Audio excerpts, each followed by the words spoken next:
If we have a tech singularity, everything will be controlled by the people who own the technology.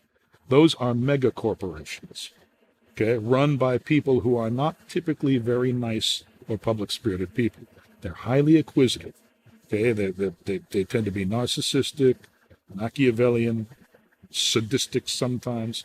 Basically, these are not all good people. I mean, there are exceptions. There's some people, that have a lot of money or are in charge of various kinds of technological enterprise that aren't totally bad people. But when you put too many of them together, they start getting the idea that they're elite and they should be in charge. And they start deciding that people are useless eaters. There are too many of them, and for the good of the planet, and really because they're a nuisance, we have to get rid of them. Right? This kind of talk has been going on for centuries. All right? A lot of people aren't aware of it, but the elite tend to form these ideations when left to their own devices. Okay, so if there's a technological singularity, with them owning all of the technology, that technology will be used against the human species. It's almost certain. And that is called a parasitic divergence, where they become a parasitic subspecies of the human race, and the rest of us become their hosts. For the very first time in the history of humanity, capital is being produced or reproduced by people who are not being paid as wage laborers. So every time you post a review on Amazon, you walk around London or drive around London with your phone, and the phone is pinging Google Maps where you are. And producing data. So Google Maps becomes more valuable because it can predict congestion. So you are contributing to the capital of these large conglomerates without being a paid laborer. I call that a cloud serf. Now, interestingly, when I was researching this book, I discovered that on average, conglomerates of the old capitalist type pay about 80 to 85% of their revenues to workers. Facebook pays 1%. Why? Because Facebook, the capital of Facebook, is produced for free by everybody who creates their own pages, posts messages, and sends reviews to one another, and so on. But this is all free labor. Yeah, but they would say this is not labor. This is not people working for us. It is This work. is people getting a product by choice. No one's forcing them to do it.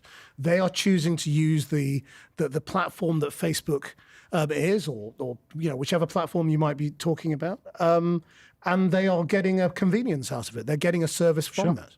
But that's irrelevant. It is true that people do it voluntarily. I do it. I couldn't live without my phone, without my TikTok, without my. I'm an addict as well. Right? So are they I serfs? volunteer. But voluntary serfdom is the worst kind of serfdom. But anyway, this is not an ethical point I'm making. It doesn't matter whether you're forced or we are not forced. The fact is that you're doing a lot of work. All these kids with uploading TikTok videos, they love it. If you took it away from them, they would hate you, especially if you're a parent, as I am, and I'm sure you are. But nevertheless, the fact remains, they put a lot of work. They don't think of it as work. But it is work. And it is work that is replenishing the capital stock of TikTok.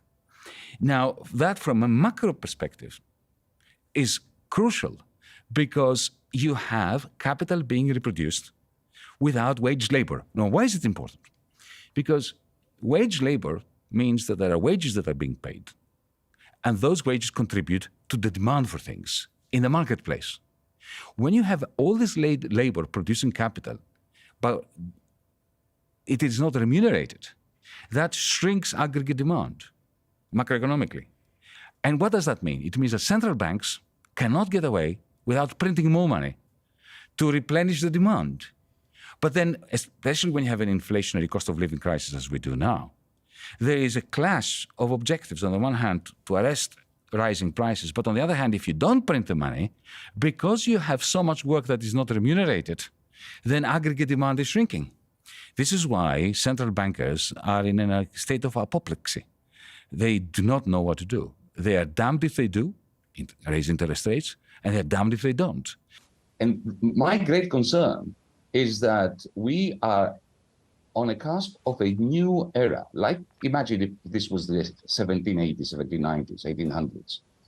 People, some smart people like Adam Smith understood that there was a great transformation in play from feudalism to capitalism. I think that we are at that cusp now between capitalism and something far worse, which is running away with us, and nobody knows how to control it. Okay, Pete, you've got a big economics brain. Do you accept that, or do you think that we have the capacity to resist? I want to know what comes. I want to know what the solution is. Yeah. Okay. Well, let me just get David's take on this, because, David, you have made a study of these individuals, of billionaire philanthropists, right? Because it tends to go together, doesn't it? It does indeed. The curious thing about these people is that you often find the term libertarian associated with the tech entrepreneurs, your Bezoses, your Musks. But they're not libertarians. They're very much authoritarians.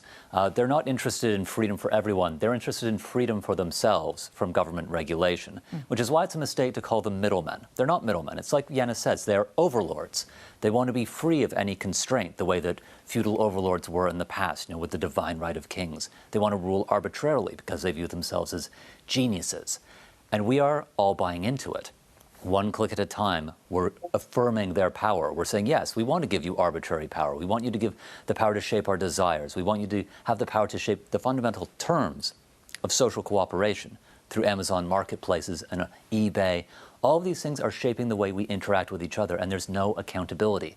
And power is slowly centralizing in the hands of a few people. And if you're interested in individual liberty, like I am, like most people are, this is a bad thing.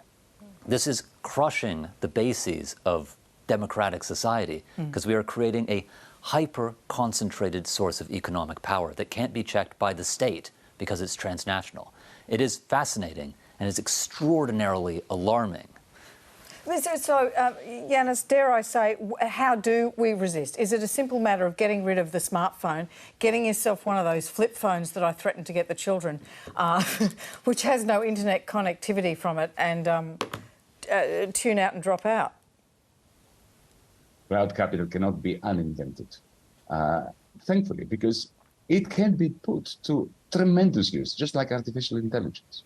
You have, as we speak, artificial intelligence programs designing antibiotics that are saving people's lives. We are not interested, we shouldn't be interested in rolling time back, but what we need is social control over the algorithm. The question is not what do they know about us.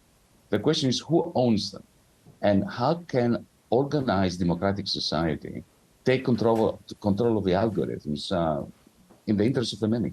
And you think that's doable? Oh, of course. All political problems have political solutions. The difficulty is getting organized and converting what is in our collective interest into collective action. That has always been the problem of politics since the beginning of democracy.